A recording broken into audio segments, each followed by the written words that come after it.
My name is Radosław Cybulski, and I'm from University of Warmia and Mazury in Olsztyn. Today I would like to show the work on granular graph computing with the title Application of Random Sampling in Concept-Dependent Granulation Method. In the next slide, I will show our goals, methodology, experience, and conclusion and future works. In this work, we investigate the possibility of using random sampling in the approximation of decision system. We use concept-dependent granulation as a reference application method. And our main objective was to effectively reduce size of training system and save much time as possible. And now on the screen we see the term of concept-dependent granular technique. It is list of objects indivisible with R degree with the central object, and all indivisible objects with our central object must have the same decision. It is first step to make a granule. Next, we create a coverage training system. Then we make a coverage reflection from granule using majority voting procedure. Now we have an exploratory decision system. There is 15 objects and 4 conditional attributes and 1 decision attribute.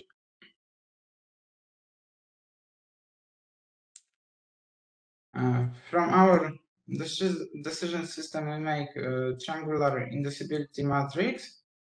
And now we see a pair indivisible of objects and with degree 0.25. And we can see with object UI we have 4 indivisible objects, and it is UI, U2, U4, and U5. In the next slide is the second part of this triangular, and with the same pair like before.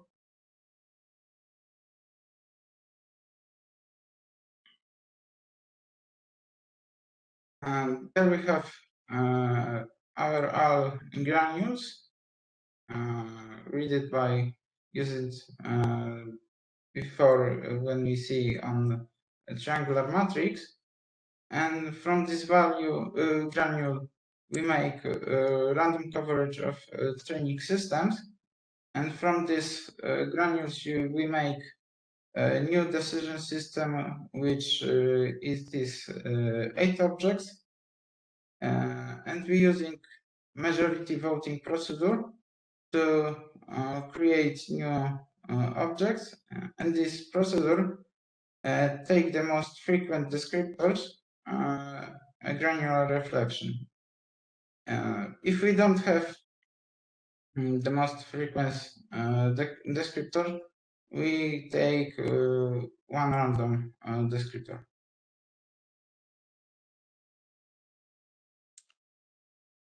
Our classifier was Canon from scikit-learn package, and we use this method to our results.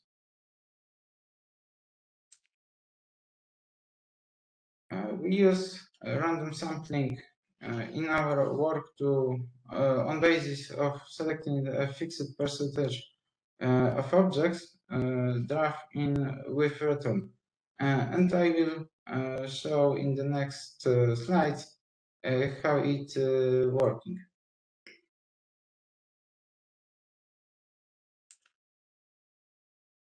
To make our results, we used three decision system from UCI repository, and we use for our datasets classifier with k=1.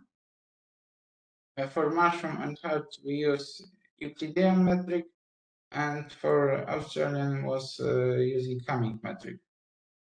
And our data are split in ratio 0.8, and training system have 80% of objects from datasets.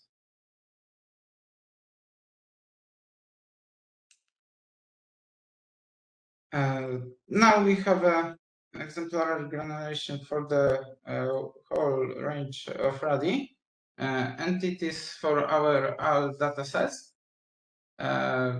We have 3 charts, and on x-axis we have all using radiuses. On the red line we have a time needed to make a granulation. Blue line is the size of training system after granulation, and green line is accuracy making by KNN method. On A value, we map it to intervals between 0 and 1. The next slide is exemplary of random sampling from mushroom. We created 4 charts and make a result for radio start for radio =1 and when radio equal 0.864. And on the x-axis we have a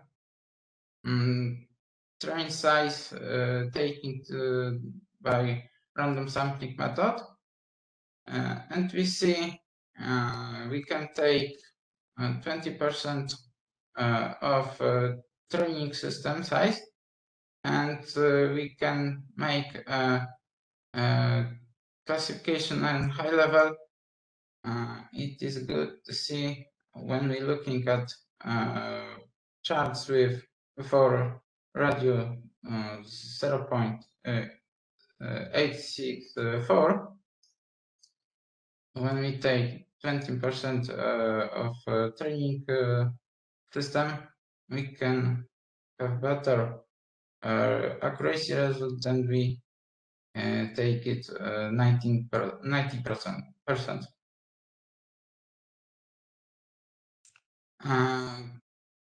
This slides and next will be showing random sampling for Australian and herd.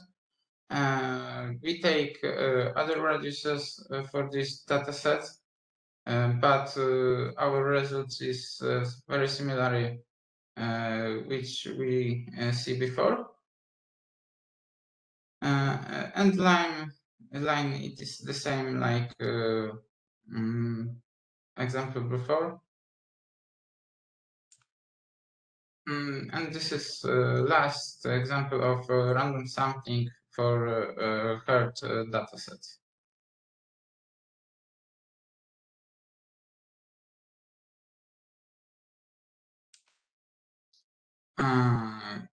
Our conclusion proved that random sampling works very well with the constant dependent granulation method, while maintaining the classification quality is reduced the systems, and it's like I said before, it was our main objective to effectively reduce the training size system.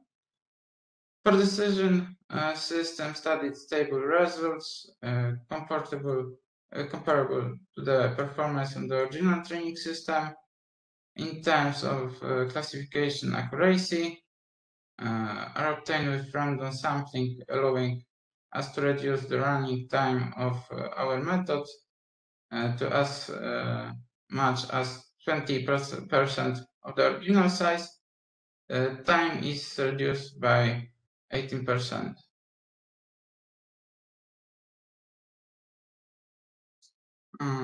And our future work, we want take research will be to look for a way to discover threshold values of random samples that give meaningful granulation results.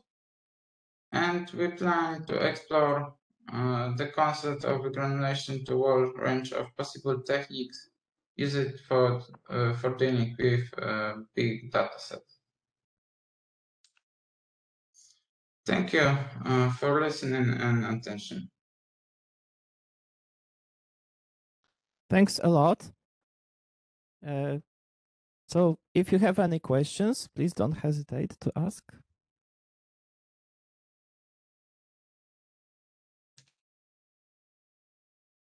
I was wondering, before you showed the slide about the future work, I was wondering whether you have some specific application in mind, like the most important problems in which such sampling is required.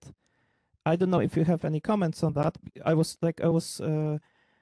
thinking that maybe you start with smaller problems, then with like iris, then with those 3 data sets, and you have some ultimate goal, for example, to tackle, like ultimate problem. And I was wondering if you have maybe some thoughts on this, or just comments. Which kind of problems require such methods the most? Maybe big data problems, specific big data problems, or something. It can be with size of training system, making when we take a full training system, it can be take much time, and when we take like I said, a random part of this training system, we can make results faster, and this granulation is similar to when we take a full training system. Mm-hmm. So, if I may, I would like to add one word more. Generally, the approximation methods, the goal of approximation is to lowering the size of decision systems with the maintenance of internal knowledge in terms of classification effectiveness. That's why this random sampling, in case we reduce the training decision system, we can compute approximation in a fast way. Mm-hmm. That's the explanation. Yeah, so it's really problem independent, really. Just it can be used for any problems which are just or too large or too slow absolutely. to compute. Mm-hmm. Generally for decision system in any context. Mm-hmm. Thank you very much.